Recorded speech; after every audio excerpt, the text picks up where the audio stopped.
교단 한인 침례교 총회는 다른 교단 총회와 한 가지 다른 점이 있습니다. 매년 6월마다 총회로 모이게 되는데, 그것은 저희 교단 총회는 가족들이 다 함께하는 그런 특징이 있습니다. 다른 교단들은 목사님들이 모이셔가지고 짧게 회의하고 또 간단하게 교제하시고 이렇게 흩어지는데, 저희는 온 가족들이 다 동원이 됩니다.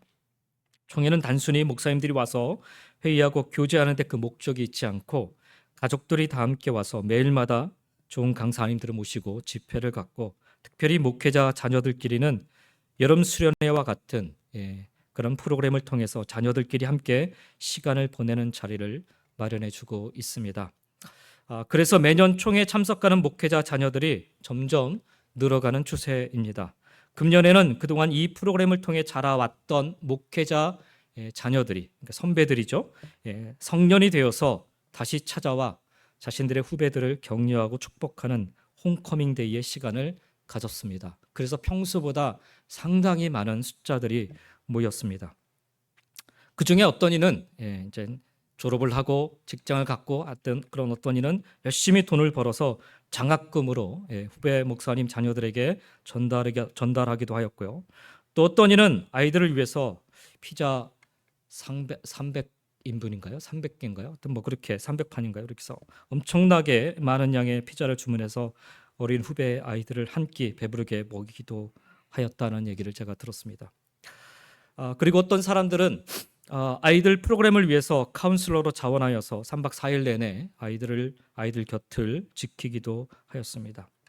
특별히 이미 자라서 성년이 된 많은 목사님들의 그 자녀들, 젊은이들이 다시금 이 자리를 찾아온 것은 자신들이 자라며 겪어왔던 힘든 시간들을 자신의 후배들이죠, 이 어린아이들도 고스란히 겪고 있음을 알기에 그들의 고민과 그들의 아픔을 잘 알기 때문에 시간을 내어서 총회에 참석한 후배 어린 자녀들의 이야기를 들어주고 또 붙들고 기도해 주는 그런 시간을 가졌다고 합니다. 목사님, 사모님 자녀들이 1년에 한 번 여는 총회에 열심으로 참석하는 이유는 동변상련이라고 할까요? 서로가 겪는 아픔과 고민들이 비슷하기도 하고 또 그런 것들을 마음 편하게 함께 나눌 수 있기에 열심으로 참석을 한다고 합니다. 그리고 목사님, 사모님들도 당신의 자녀들의 아픔을 어떻게 만져줄 수 없기 때문에 이런 기회를 통해 좀 치유받고 회복되기를 원하는 마음으로 부지런히 총회에 참석을 하신다라는 이야기를 들었습니다. 내가 겪어보았던 힘든 시간들 그리고 그 아픔들을 다른 누군가도 겪고 있음을 안다면 아마도 더 측은한 마음에 위로하려 할 것이고 함께 이야기를 나눠주려 할 것입니다. 오늘 본문이 바로 그와 같은 모습으로 바울이 디모데를 대하고 있는 내용입니다. 오늘 본문에 보면 바울은 디모데에게 자신의 이야기를 나누고 있습니다. 마치 선배가 후배에게, 마치 형이 어린 동생에게 하고 있는 것처럼 자신의 이야기를 나누고 있습니다. 바울은 오늘 본문 앞에서 우리가 읽었던 이 1장 12절 앞에 부분에 보면 디모데에게 맡겨진 사명을 일깨우며 권면을 하는데, 이번에는 자신의 이야기를 나누면서 같은 입장에 있는 이 사명, 이 직분을 감당해야 되는 이 디모데를 격려하고 있습니다. 자신과 비슷한 상황에 처하여 이제 에베소 교회를 섬겨 나가야 될 디모데에게, 자신과 같은 길을 가고 있는 디모데에게 자신의 겪었던 일들 그리고 자신의 삶의 간증을 나누고 있는 것입니다. 디모데는 바울의 이야기를 들으면서 바울과 같은 생각을 하고 같은 마음을 품을 수 있었을 것입니다. 아마도 디모데는 바울의 이야기를 들으며 자신의 고민, 자신의 아픔을 알고 위로의 말을 전하는 바울에게 감사의 마음을 느끼지 않았을까 저는 생각을 합니다. 오늘 이 말씀을 통하여서 바울의 이야기를 듣는 우리도 위로와 감사를 고백하는 그런 시간이 되었으면 좋겠습니다. 오늘 본문이 바울의 이야기라는 것을 바로 알 수 있는 것은 본문에 보면 나라는 표현이 계속해서 반복되고 있습니다. 바울은 나를, 내가, 내게 이런 말을 반복하면서 자신의 이야기를 지금 하고 있습니다. 그러면 바울은 어떤 자신의 이야기를 통하여서 디모데를 그리고 우리에게 위로와 격려를 전하고 있는 것일까? 첫 번째로 바울은 12절 말씀 보니까 주님께서 자신에게 직분을 맡기셨다라는 사실을 고백을 합니다. 너에게만 지금 이 직분을, 이 사명을 맡긴 게 아니라 나도 이런 직분을 맡았어. 라는 이야기를 하고 있는 거예요. 12절 말씀에 보니까 나를 능하게 하신 그리스도 예수 우리 주께 내가 감사함은 나를 충성되이 여겨 내게 직분을 맡기심이니라고 말씀합니다. 바울은 주님께서 자기에게 직분을 맡기셨다라고 말씀합니다. 여기 직분이라고 번역된 단어는 봉사나 사역을 말하는 단어입니다. 집사님이나 안수 집사님이나 목사님이나 이런 우리가 얘기하는 소위 말하는 타이틀을 의미하는 것이 아니라 행위를 얘기합니다. 섬김과 봉사의 사역입니다. 바울의 경우는 이방인의 사도가 된 것을 생각할 수가 있습니다. 이방인들에게 복음을 전하는 것. 디모데의 경우는 주님께서 디모데를 부르셨고 에베소 교회를 섬기도록 이 직분을 주셨습니다. 디모데는 에베소에서 우리 앞에 부분에 보면 다른 교훈을 바로잡고 그들을 그리고 교회를 사랑으로 돌봐야만 했습니다. 그것이 디모데에게 주어진 사명이었고 직분이었고 또 그가 감당해야 될 일들이었습니다. 이처럼 주님께서 각자에게 주신 직분이 있는 것입니다. 직분을 맡겨주심에 대해서 바울은 이렇게 이야기를 합니다. 우리 주께 내가 감사함은 나를 충성되이 여겨 내게 직분을 맡기셨다. 우선 바울은 감사하고 있습니다. 주님께서 자신을 충성되이 여기셨기 때문이라는 것입니다. 여기 말씀을 좀 오해하시면 안 되는 게 바울이 충성된 사람이었기 때문에 이 같은 직분을 맡기셨다라는 말이 아닙니다. 충성되이 여기셨다라고 하잖아요. 즉 충성된 자로 생각하시고 일을 맡기신 것입니다. 그동안 해온 것을 보니까 야 네가 성실하고 능력이 우수하고 일을 잘하는구나. 그래서 주님이 사도 바울에게 일을 맡겨주신 것이 아니다라는 말입니다. 하나님께서 특별히 택하시고 그가 뭘 잘해서가 아니라 그저 은혜로 이 직분을 맡겨주신 것이다라는 거예요. 직분이라고 하니까 어떤 분은 바울이나 디모데하고 나는 다르다라고 그런 직분을 받은 적이 없다라고 그렇게 생각할 수 있을지 모르겠습니다. 물론 주님의 부르심은 각 사람마다 다 다르고 맡겨주신 직분도 사람마다 다릅니다. 하지만 이 말은 직분이 다르다란 말이지 직분이 없다라는 말이 아닌 것입니다. 우리 중에 누구도 사도 바울과 같은 직분을 맡은 자는 없습니다.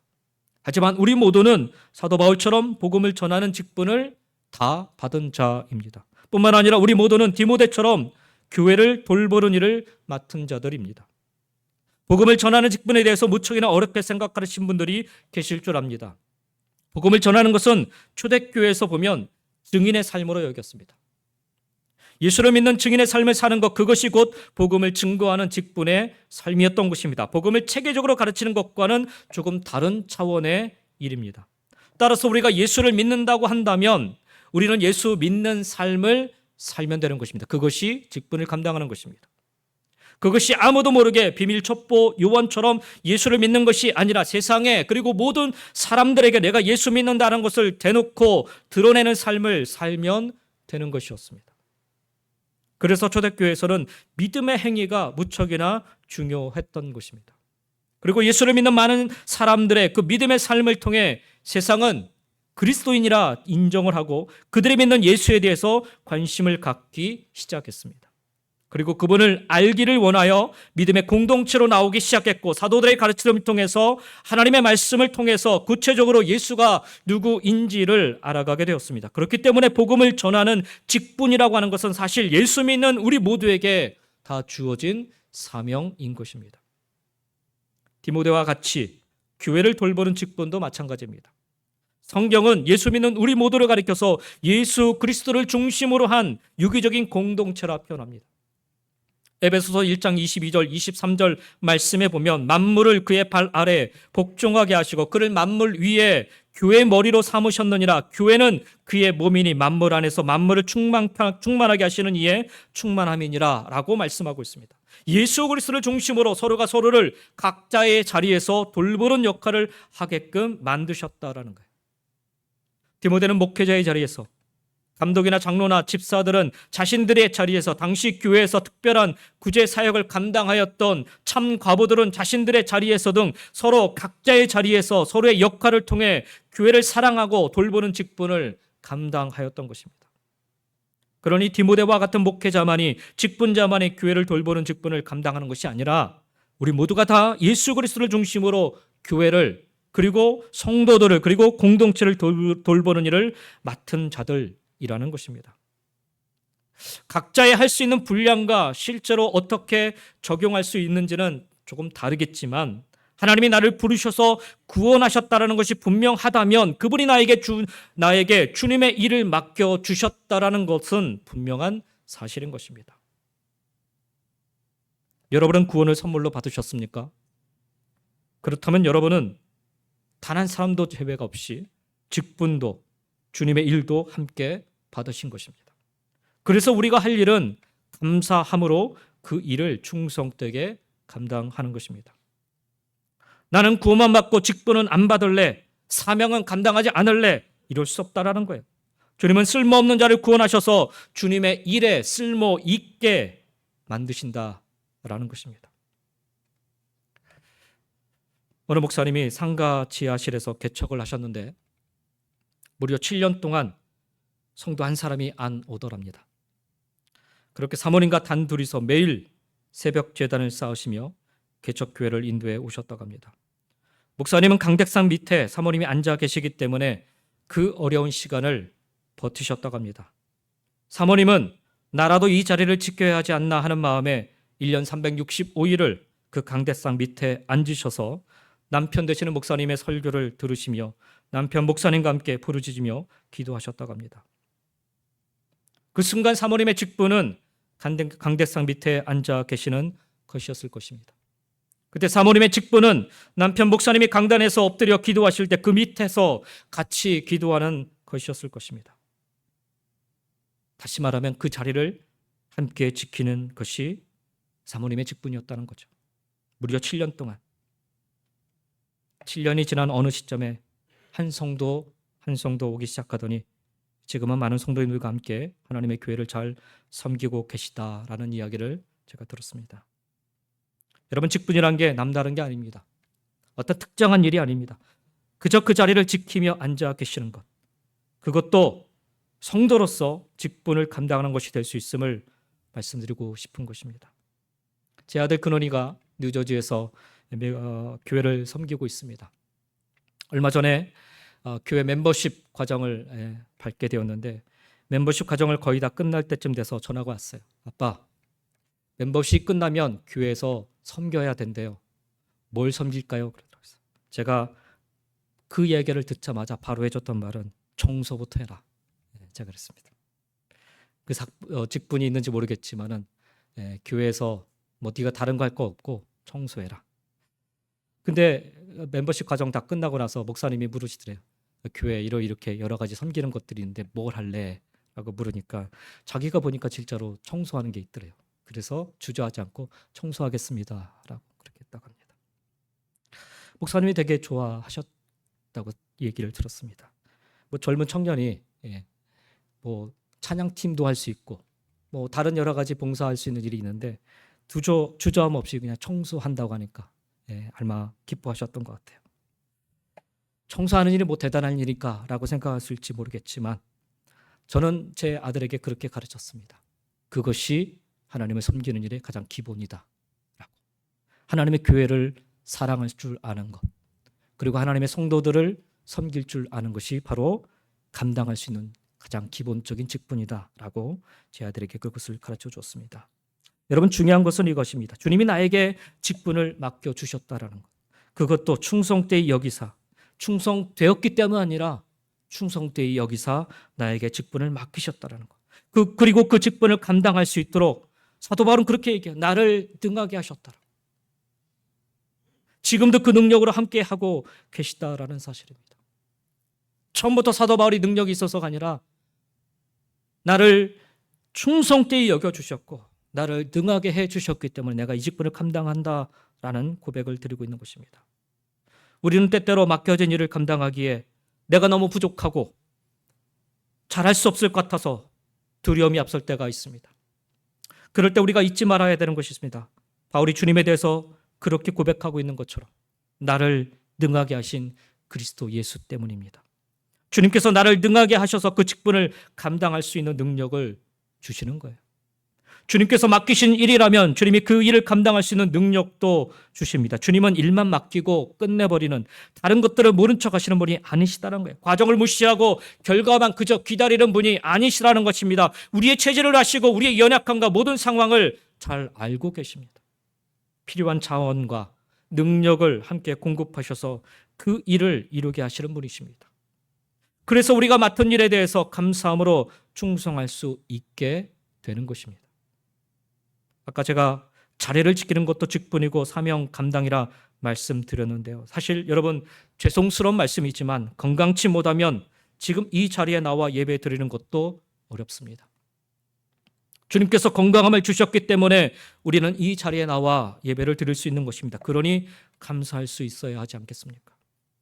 경제적으로 극심한 어려움에 처해 당장 오늘 먹고 살 일이 걱정이라 주일에도 나가서 어쩔 수 없이 일을 하셔야 되는 분들을 생각해 보시면, 그래도 경제적으로 주님께서 채워주셔서 주일에 좀 쉴 수 있고, 그래서 이렇게 주님 앞에 나와 이 자리를 지키며 예배를 드릴 수 있는 것이니 감사할 수 있어야 되지 않겠습니까? 때로는 믿음이 연약해서 이 자리에 나오지 못하시는 분들도 계십니다. 그 연약해진 믿음의 연유와 여러 가지 이유가 있겠지만, 그래도 오늘 우리 모두에게 흔들리지 않는 견고한 믿음을 주셔서 주께서 이렇게 주님 앞에 나와 이 자리를 지키며 예배를 드릴 수 있는 것이니 감사할 수 있어야 되지 않겠습니까? 나를 능하게 하신 주님으로 말미암아 우리 모두는 그렇게 직분을 감당할 수 있게 되는 줄 믿습니다. 예수님의 제자들도 두려움에 갇혀서 세상 밖으로 도통 나올 엄두를 못 내고 있었던 그때 주의 성령이 그들과 함께 하심으로 말미암아 그 성령의 능력으로 말미암아 그들 모두는 담대한 주님의 증인으로 세상에 예수 그리스도를 고백하고 예수 그리스도를 증거하는 삶을 살아갈 수 있었습니다. 그러니 오늘도 능하신 능력으로 바울로 하여금 맡겨주신 직분을 잘 감당하도록 힘주시고 역사하신 우리 주님께서 디모데로 하여금 에베소 교회를 사랑으로 섬기고 또 진리로 바르게 세우는 직분을 감당케 하셨던 것처럼 동일하게 오늘 저와 여러분에게도 능하신 능력으로 역사하여 주셔서 맡겨주신 직분을 잘 감당할 수 있도록 인도하여 주실 줄 믿습니다. 그러니 여러분, 기쁨으로 감사함으로 힘있게 맡겨주신 사명의 자리를 감당해 나가시기를 예수님의 이름으로 간절히 축원드립니다. 두 번째로 바울은 자신이 죄인 중에 내가 괴수였다라고 고백을 합니다. 괴수라고 얘기하니까 영화에 나오는 괴물이나 거대한 짐승을 생각할 수 있는데, 여기 괴수라는 말, 프로토스라는 말은 원래 서열상으로 첫째라는 뜻을 뜻하고 있습니다. 직역하면 죄인들의 우두머리, 즉 죄인들 중에 자신이 가장 큰 죄인이고 가장 악한 죄인이라는 그런 뜻입니다. 그런 의미로 따지면 13절에 나오는 바울이 자신에 대해서 말한 세 가지 표현을 보면 내가 전에는 비방자요, 박해자요, 폭행자였으나라는 말이 이해가 됩니다. 실제로 바울은 비방자였어요. 비방자라는 말, 블라스페몬이라는 헬라어 단어의 뜻은 상처를 입히다, 상해를 입히다라는 그런 말이에요. 예수님에 대해서 그는 악하게 말을 하였습니다. 예수님의 이름을 저주하고 더럽히고 예수님을 따르는 제자들을 욕하였던 자입니다. 그리고 실제로 바울은 박해자였습니다. 교회를 심히 박해하였습니다. 박해자라는 말, 디옥텐이라는 단어인데 사냥꾼이 사냥감을 추격하듯이 필사적으로 그 뒤를 쫓아가는 것을 뜻하는 말이 디옥텐이라는 단어입니다. 바울은 예수님을 믿는 자들을 붙잡아서 옥에 가두고 심지어는 죽이기까지 하였던 자였습니다. 끝까지 쫓아가서. 다메섹으로 갔던 그 길도 그렇게 추격하여 쫓아가던 길이었지 않습니까? 그리고 그렇게 함으로 결국 예수님을 박해했던 것입니다. 또한 바울은 실제로 폭행자였습니다. 우리 성경에 폭행자로 되어 있는 박해자랑 비슷하게 생각할 수 있는데 헬라어 원문에 보면 이 박해자와는 다른 단어가 사용되고 있습니다. 휘브리텐이라는 헬라어 단어가 사용되는데 이 단어는 거만하다 혹은 난폭하게 행동하다, 오만무리하고 모욕적으로 행동하다라는 뜻을 담고 있습니다. 그래서 좀 구분을 해보면 오만한 마음에서 무리하고 또 모욕적인 그런 행동을 통해서 행하는 모습들이라는 것이, 이 단어가 로마서 1장 30절에 보면 능욕하는 자로 번역되어 있습니다. 한마디로 다른 사람을 모욕하고 창피 주는 일을 하면서 만족을 얻었다라는 거예요. 여기 이 세 가지를 보면 죄를 표현할 수 있는 세 가지 영역을 생각할 수 있습니다. 말, 예, 그리고 행동, 그리고 마음에서부터 나오는 죄를 이야기하고 있습니다. 바울이 전에 그와 같이 말로 죄를 짓던 사람이었고 행동으로도 마음으로부터 그렇게 죄를 짓던 죄인 중에 죄인이었다라는 거예요. 한마디로 그는 나는 범죄자였습니다 라고 고백하고 있는 것입니다. 그런데 여러분, 그렇다고 해서 바울이 죄인 중에 최고로 나쁜 죄인이었을까요? 당시 종교 지도자들보다, 그리고 예수님을 팔았던 유다보다 더 큰 죄인이었을까요? 바울보다 훨씬 더 악한 죄인들이 많이 있지 않았을까요?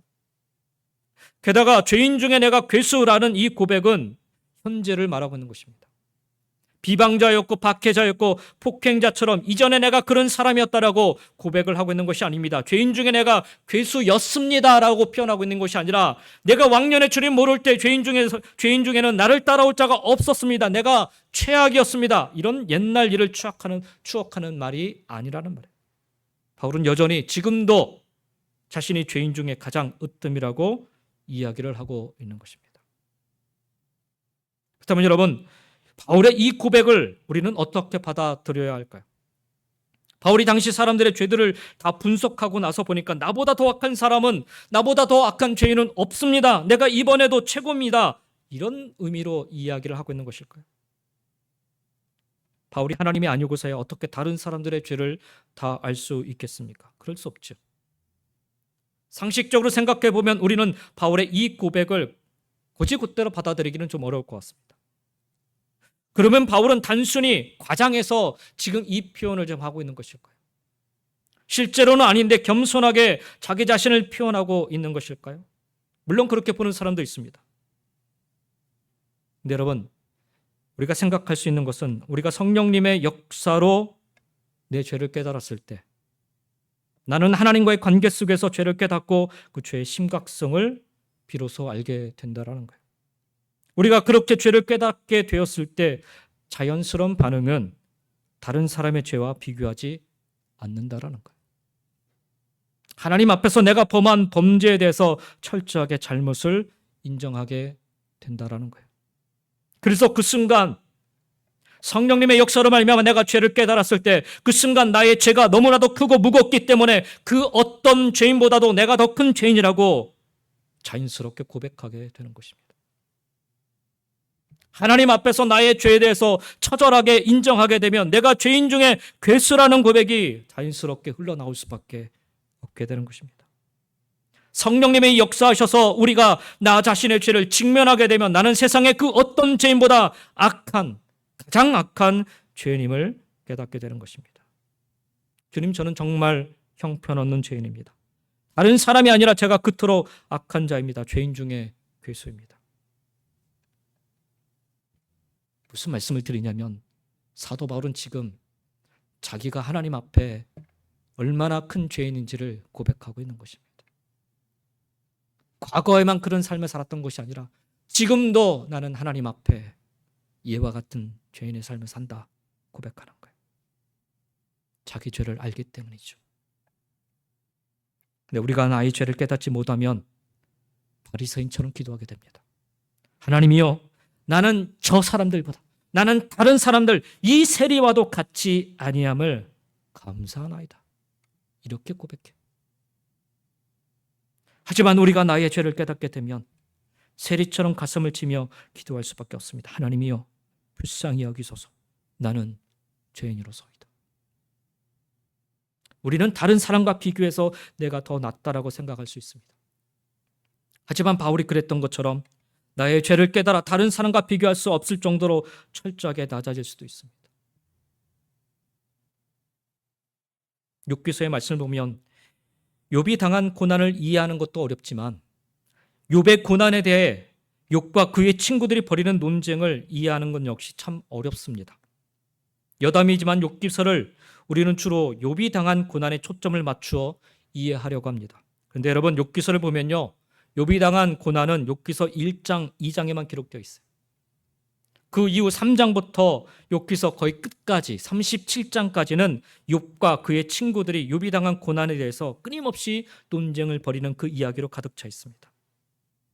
따라서 우리는 욥기서를 그저 욥이 당한 고난에 초점을 맞춰서 이해하려 해서는 안 돼요. 욥기서는 고난에 관해서 설명하는 책이 아닙니다. 내가 당한 혹은 현재 당하고 있는 고난을 이 욥기서를 통해서 어떻게든 이해해 보려고 해서는 안 된다라는 말입니다. 아니, 사실 욥이 당한 고난과 내가 당한 고난은 감히 비교할 수도 없는 내용이기도 합니다. 욥기서는 우리가 당하는 고난에 대해서 설명하려는 책이 아니라 고난을 당할 때 그 고난을 바라만 보던 우리의 시선을 하나님께로 옮겨야 함을 우리에게 가르쳐주는 책입니다. 고난이 아니라 하나님을 볼 수 있어야 됩니다. 고난이 아니라 하나님을 만날 수 있어야 됩니다. 그래서 욥기서 안에 흐르는 가장 중요한 메시지는 참된 고난은 하나님을 잃어버렸다다. 그래서 그 고난을 극복하는 과정은 하나님을 찾는 과정이 되어야 된다는 거예요. 그래서 처음부터 욥기서는 고난이 아니라 하나님이 어떤 분이신지를 우리에게 보여주고 가르쳐주고 있는 것입니다. 하나님을 보지 못하고 하나님을 이해하지 못하면 고난에 그저 파묻혀서 그곳에서 헤어나오지 못하고 마는 것입니다.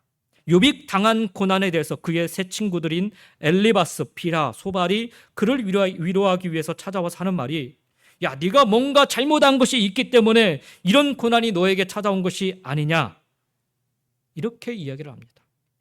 우리가 당하는 모든 고난은 바로 인과응보, 즉 심은 대로 거둔다는 법칙에 의하여 받는 것이다 라고 이야기합니다. 네가 죄졌기 때문에 이런 고난 찾아온 거 아니야 라고 얘기하는 것입니다. 우리 모두는 죄를 지은 사람인데 죄를 지었기 때문에 이와 같은 고난을 당한다라는 이야기를 아주 청명하게 얘기해요. 그런데 잘 들여다보면 죄를 지은 죄인의 범주에 이 세 친구들은 자기 자신을 쏙 빼고 이야기합니다. 네가 당한 고난은 네가 지은 죄 때문이다 라고 말을 하는데 자신은 나는 그런 죄를 짓지 않아서 나는 그런 고난을 당하지 않는다라는 논리가 그들 안에 들어가 있어요. 그래서 논쟁이 벌어지는데 끊임없는 논쟁, 마치 다람쥐 쳇바퀴 돌듯이 계속 겉도는 그런 모습만 보입니다. 사실 욥의 친구들이 모두가 다 죄인이다 라는 진리, 이 진리를 가지고 욥을 정죄하거든요. 근데 이런 진리를 가지고 욥의 고난을 통해 다시금 깨닫게 된 것이라면, 그래서 욥에게 이 사실을 상기시켜 주기 위한 것이라면 무엇보다도 가장 먼저 자기 자신에게 이 진리를 적용했어야 합니다. 나는 과연 어떠한가? 죄인인데 마치 의인인 것처럼 행동하며 살고 있지는 않았는지를 돌아보아야 한다라는 거예요. 그런데 욥의 친구들은, 특히 엘리바스는 이 진리를 자기 자신에게는 적용하려 하지 않고 그저 지금 알 수 없는 고난에 처한 욥에게 마치 선심 쓰듯이 자신이 내가 이미 오래전부터 알고 있었던 진리인데 이게 지금 딱 너에게 맞는 거야. 죄졌기 때문에 너는 지금 고난받고 있는 거야. 이렇게 얘기하고 있어요. 그러나 그 어떤 진리도 내 자신에게 먼저 적용하지 않는 진리는 참된 진리가 될 수 없습니다. 욥의 고난을 통해 욥뿐만 아니라 그의 친구들이 가장 먼저 보여주었어야 할 태도는 사실 바울과 같은 고백이어야 합니다. 죄인 중에 내가 괴수입니다. 그래 하나님이 마지막 부분에 가서 욥의 친구들을 책망하세요. 죄인 중에 내가 괴수입니다. 바울의 이 고백, 주님, 다른 누군가가 아니라 제가 죄인 중에 괴수입니다. 주님 아시지 않습니까? 제가 얼마나 큰 죄인인지, 얼마나 악하고 얼마나 더러운지 주님 다 아시지 않습니까? 성령님이 내 죄를 깨닫게 해 주실 때 우리는 이렇게 고백할 수 있어야 합니다. 내가 세상에서 가장 큰 죄인이라는 고백을 할 수 있어야 됩니다. 바울이 왜 이런 고백을 지금 디모데에게 지금 하고 있는 것일까요? 그 이유는 사역의 자리에서, 특별히 남을 가르치고 인도하는 자리에 서게 되면 나는 너보다 의롭고 나는 너보다 뛰어나고 나는 너보다 믿음이 좋다라고 내 스스로를 먼저 높이고 상대방을 낮추게 되는데, 그러나 사실 그런 모습으로는 결코 그 사람들을 주님께로 인도할 수도 없고 그런 상대방을 복음으로 변화시킬 수도 없기 때문인 것입니다. 바울이 아무렴 디모데보다 낫지 않았겠습니까? 그런데도 불구하고 디모데에게 이 편지를 보내면서 나는 죄인 중에서 최고로 악한 죄인이야 라고 고백하는 거예요. 그 고백을 들은 디모데가 어떤 생각이 들었을까? 바울도 그럼 그렇게 고백을 하는데 나는 그럼 얼마나 의로울 수 있을까? 의롭다라고 생각하지 말고 죄인이다 생각하고 그 자리에 서 있어야 된다라는 거죠.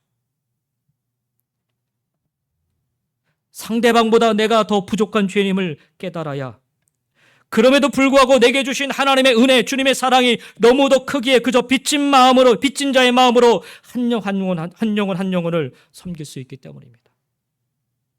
그래 바울은 자신의 이 고백을 지금 디모데에게 나누고 있는 것입니다. 그런데 실상 우리가 우리 스스로 이처럼 못난 자임을 많은 사람들 앞에 고백할라 치면 여러분 마음이 어떤가요? 자존심도 상하고 너무도 초라하게만 느껴지지 않는지요? 혹 그 상대방이 네가 뭔데? 라는 말만 들어도 쪼그라드는 내 자신을 보게 되지는 않는지요? 그래서 우리가 이러한 고백을 할 때 이 고백은 결코 절망으로 끝나지 않음을 바울은 디모데에게 그리고 우리에게 가르쳐주고 있습니다.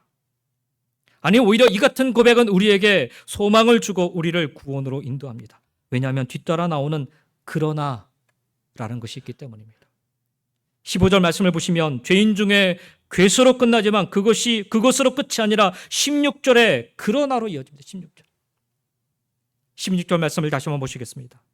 그러나 내가 긍휼을 입은 까닭은 예수 그리스도께서 내게 먼저 일체 오래 참으심을 보이사 후에 주를 믿어 영생 얻은 자들에게 본이 되게 하려 하심이라 말씀합니다. 죄인 중에 내가 괴수지만 그러나 내가 긍휼을 입었습니다.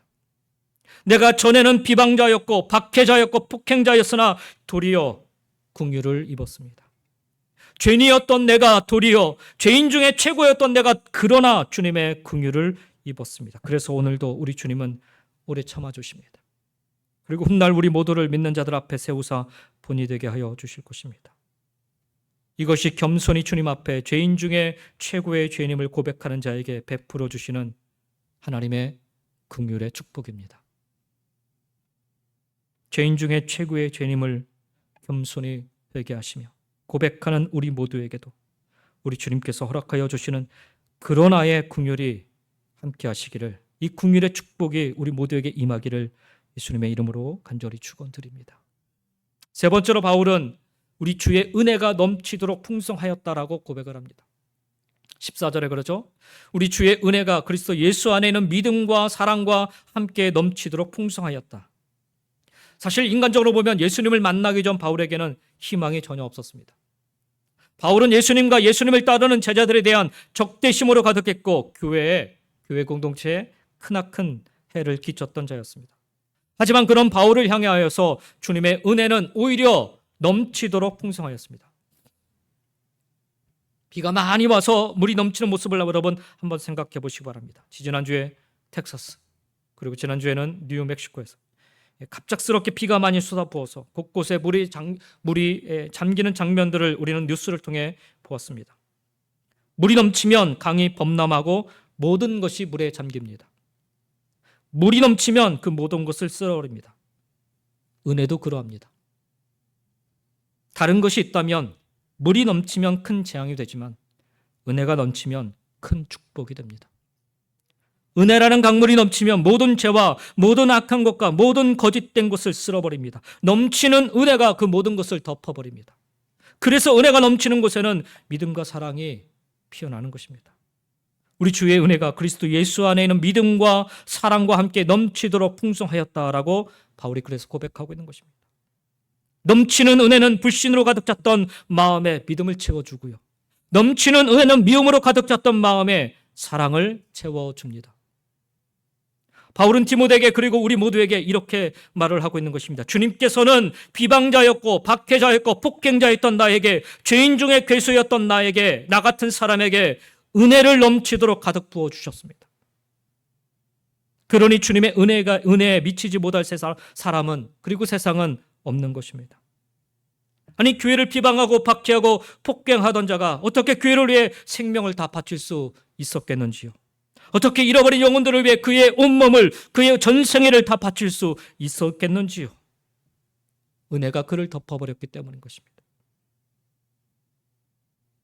최근에 한국 사회를 보아도 그렇고 우리가 사는 이 미국 땅에도 서로가 비방을 하고 비난을 하는 일들이 점점 더 극단적으로 일어나고 있습니다. 불신으로, 미움으로 자기 자신 외에는 다른 어떤 것도 믿지 않으려 하는 세상이 되어버렸습니다. 어떻게 하면 이와 같은 위기를 극복하고 이겨나갈 수 있을까요? 디모데가 섬기고 있던 에베소 지역도 다르지 않았습니다. 아무리 논리적으로 설득을 해도 되지 않습니다. 은혜밖에는 없는 것 같습니다.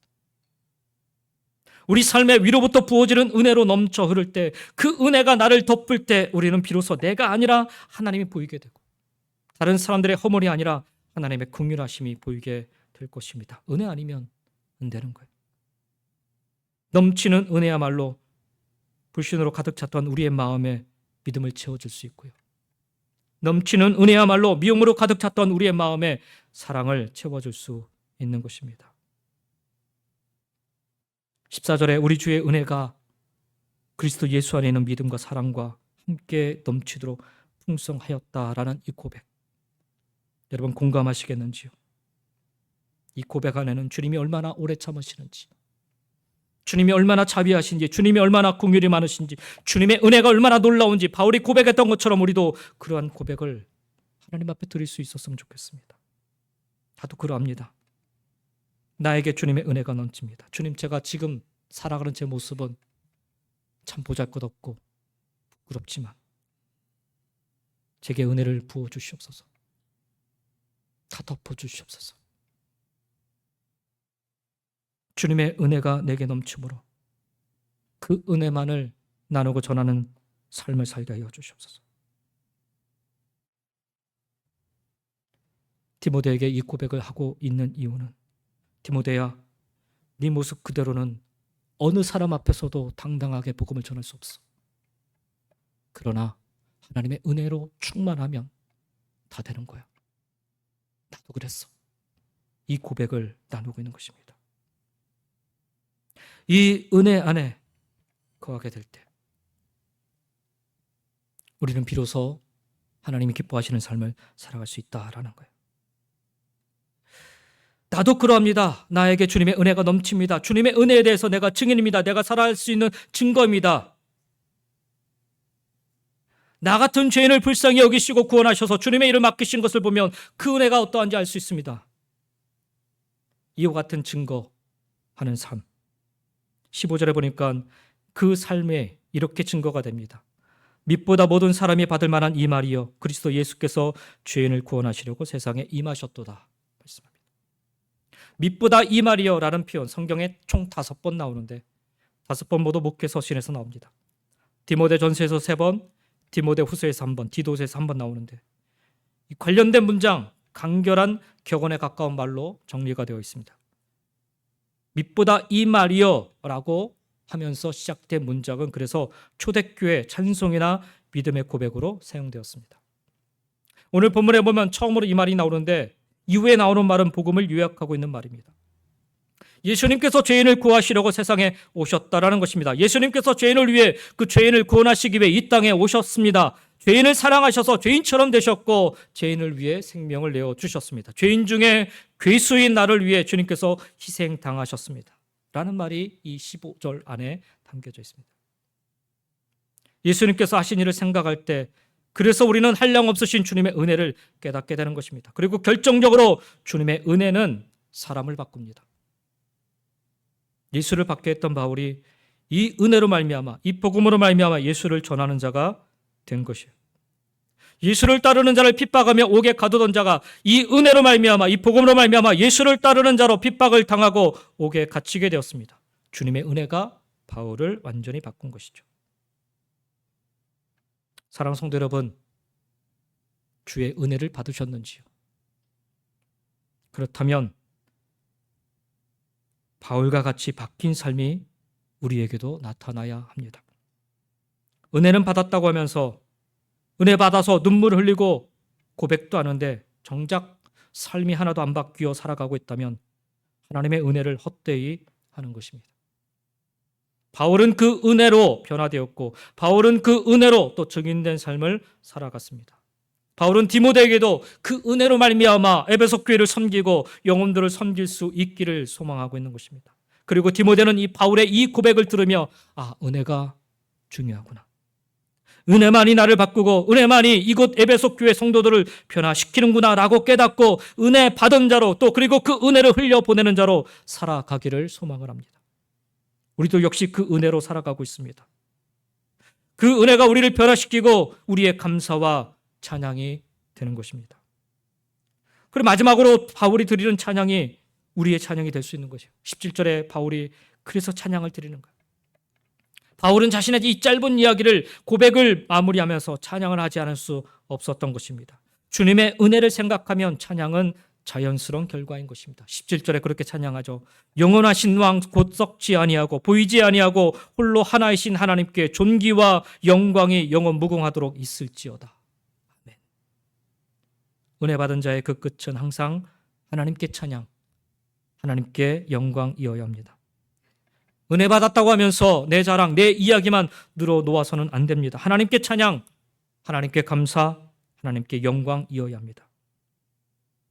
오늘 말씀을 마치겠습니다. 오늘 우리는 에베소 교회를 위한 사명 앞에 선 디모데를 격려하고 위로하기 위한 바울 자신의 신앙의 고백과 그의 간증을 우리 함께 들어보았습니다. 디모데의 눈에는 분명 바울이 위대하게만 보였을 것입니다.